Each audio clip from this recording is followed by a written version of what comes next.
কৃষি এই অঞ্চলের প্রাণ, কিন্তু সেই কৃষিকেই এখন বিপর্যয়ের মুখে ঠেলে দিচ্ছে এক শ্রেণীর অসাধু সার ব্যবসায়ী।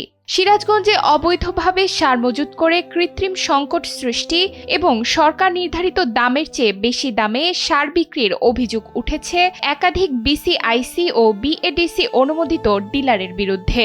ভুট্টা সার পাই না, সারের অভাবে যেখানে দেখবো 2 বস্তা সেখানে দেওয়া হয় আধা বস্তা, তাও সিন্ডিকেট ডিলারটা দোকানদারের কাছে ব্ল্যাকে বিক্রি করে, দোকানদাররা সিন্ডিকেট করে আমাদের তার দাম বেশি নেয় আর সারের সংকট দেখায়।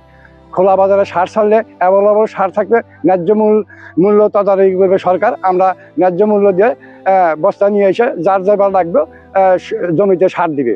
উপযুক্ত সারের অভাবে দেখা যাচ্ছে ভুট্টা সকল শস্য দেখা যাচ্ছে ক্ষতিগ্রস্ত হইতেছে, এতে দেশের উৎপাদন কমে যাইতেছে।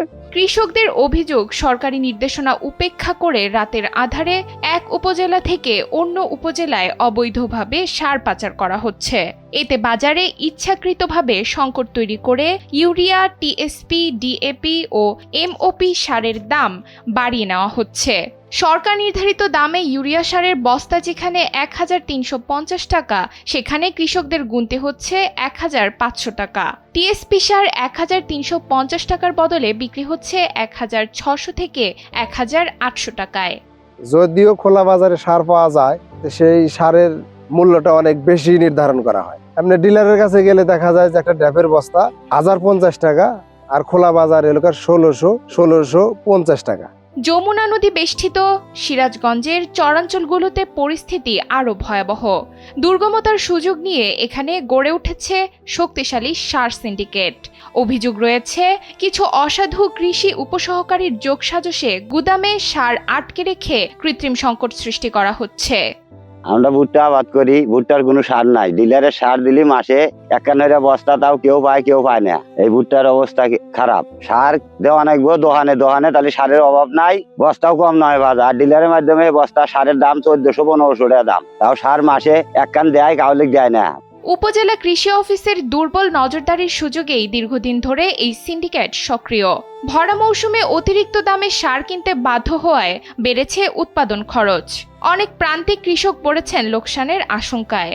1050 টাকার ট্যাপ 1350 টাকা নিছে, সাদা কাগজে লেখা দিল দাম। সম্প্রতি গাজীপুর উপজেলায় ভ্রাম্যমাণ আদালতের অভিযানে সার জব্দ ও জরিমানা করা হলেও কৃষকদের অভিযোগ, একটি বা দুটি অভিযান দিয়ে এই চক্র ভাঙা সম্ভব নয়। পুরো জেলায় নিয়মিত ও কঠোর অভিযান ছাড়া সার সিন্ডিকেট নির্মূল হবে না। উপপরিচালক জানিয়েছেন, তদন্ত করে প্রয়োজনীয় ব্যবস্থা নেওয়া হবে।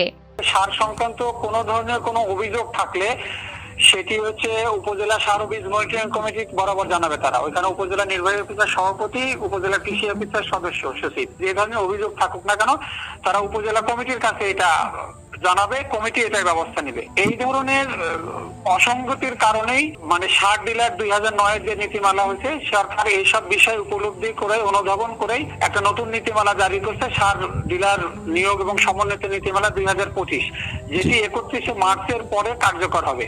কৃষকদের দাবি, খোলা বাজারে পর্যাপ্ত সার সরবরাহ নিশ্চিত করা গেলে এবং নজরদারি জোরদার করা হলে এই অসাধু সিন্ডিকেট টিকতে পারবে না।